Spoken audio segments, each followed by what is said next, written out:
The dam backed water from the creek into a swamp, forming a reservoir, which was called Byrd Lake, later renamed Silicon Lake.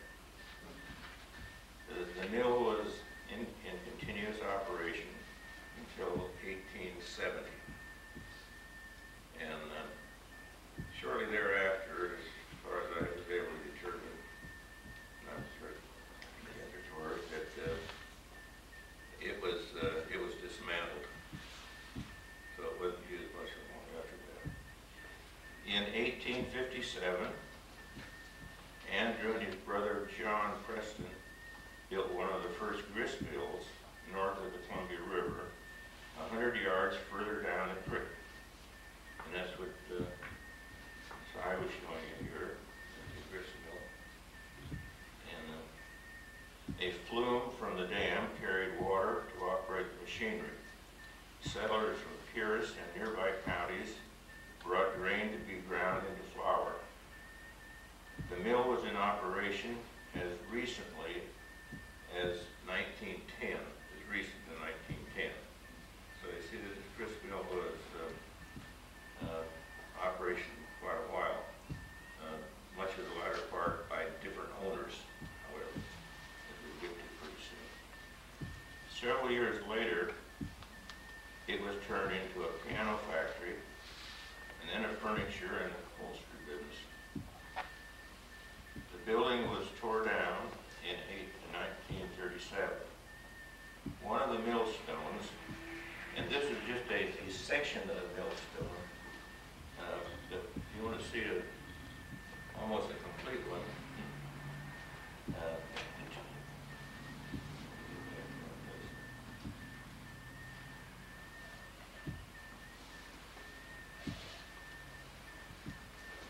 now one of the millstones is on display at the Washington State Historical Building downtown. Now I don't know after they've changed the location whether it got moved or not. It's hard to tell sometimes what happens there, and sometimes the curators they're interested in different things. But anyway, it was there. The other stone is mounted in Byrd Square at Fern Hill. That one I know is still there because I went by it the other day just to make sure. Andrew Byrd was instrumental in getting the Byrd School built in 1855 on the claim of William P. Doherty near the northwest corner of the junction of Silicon Boulevard and Lakewood Drive, which we talked about here a little bit. There is a monument on the north side of Building 37, Clover Park School District, for the Byrd School.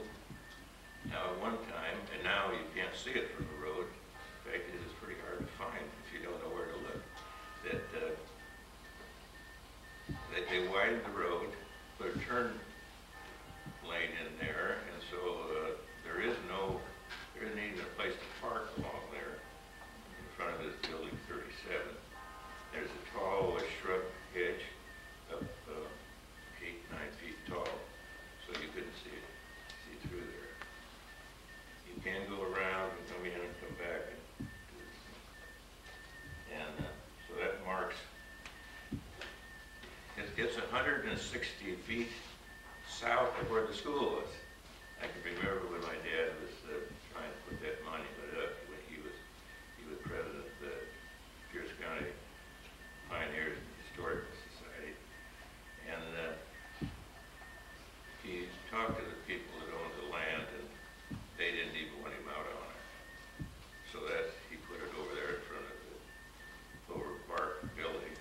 It was in front of the building, now it's behind the building. And because they moved, their entrance is on the other side now, that's what I'm getting at. And but that's where the school was. I'm not going to go into details about the school. In this thing I handed out, it tells you about the school, about when it burnt down,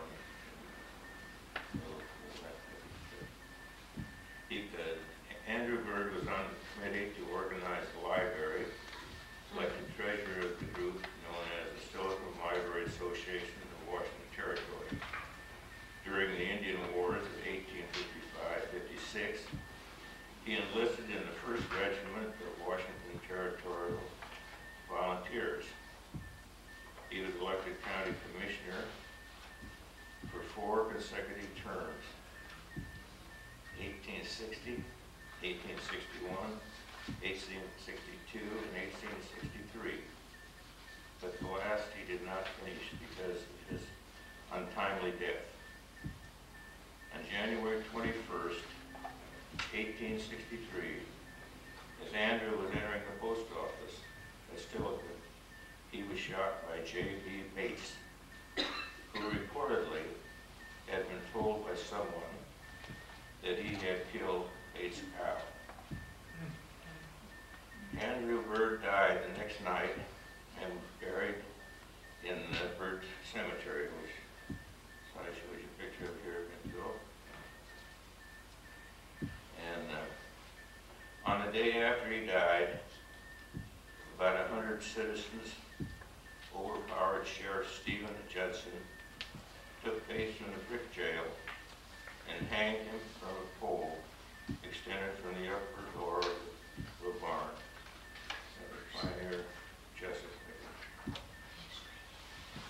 So the next son, 4th son, Daniel Byrd, he was born in 1827.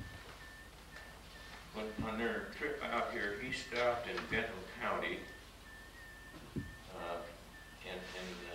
all the records say Oregon. I wouldn't be this surprised if it was Benton County, Washington, but they came right by there. I can't find a Benton County, Oregon. And but anyway, he stopped at somewhere over there. There's Oregon Territory then. Washington was too. But he didn't stay, but I don't know how long he stopped there, but he stopped there for a little bit. He didn't come on down on the river at that time. And I don't think he came up to the homestead. Why, I don't know either. He did not stay long in Stillwater after he got here, but went to Victoria, British Columbia, where he worked for a short time as a carpenter. He then went to Grace Harbor, where for a few years he operated a butcher shop.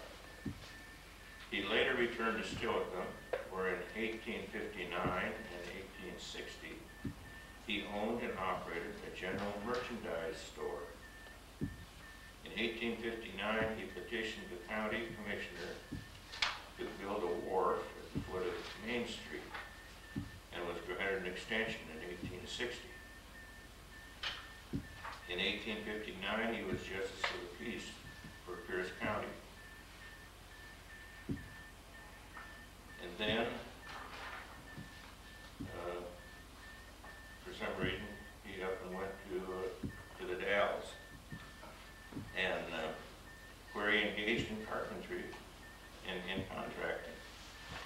Then early in 1862 or 63, he moved to Pilot Rock, Oregon, where he built and operated the first sawmill in Umatilla County. He also built the first Umatilla County courthouse, and that was at Pendleton. One hot day while working, Daniel suffered a stroke, and 2 or 3 days later, on August 9th, 1875, at the age of 48, he died and was buried at Pilot Rock. He left his wife, Maria Alexander Byrd, with 6 children. And many of the descendants of Daniel Byrd are still in that area. And we have still correspondence with them. And occasionally, some of them come to our Byrd clan meeting, which we hold on 1st of August each year. The 5th child was Francis Marion Byrd, and his donation claim, as we saw there with the Byrd Cemetery, and that was his donation claim, 319 acres.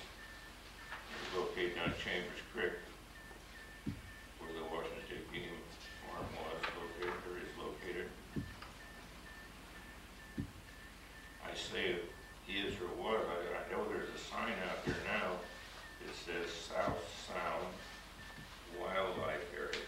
It's a sanctuary now. The fish hatchery is still in full operation and being expanded even at this time, but the bird farm was transferred many years ago to other properties. There's another little aside with this I don't read in any of this pamphlet is that land they cannot sell it to developers. The title is vested, and I don't see that in here, but I know it is because the game department would have loved to sold it for $5 million just a few years ago, but they can't. We have 1 acre and we have a deed for it. And,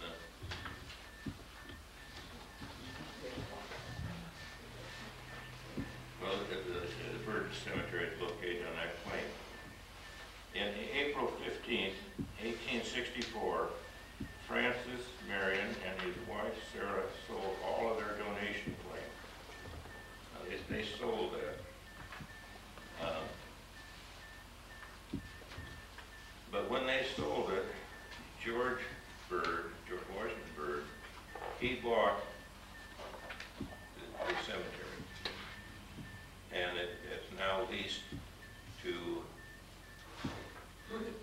various people. I mean, it has a way to progress, so it's always to someone with the name of the bird, as long as there is one. There's another name that comes up here as long as we have a Freckleton here. Yeah. But a Freckleton did run the game farm from the beginning, from the 20s into the 30s. Because I was a little kid then, and I remember the Freckletons. You're related to them. My husband was Adam Freckleton, Yes. a brother of the man who was the superintendent of the game farm. Okay. Well, you see, I guess it was, I don't know when the game farm came in there, but Western State Hospital ran their cattle out over that whole area, and for some years, and they knocked down all of the grave markers. There had been board fences around the individual graves, and there had been a number of tombstones, and there were about 100 settlers buried there.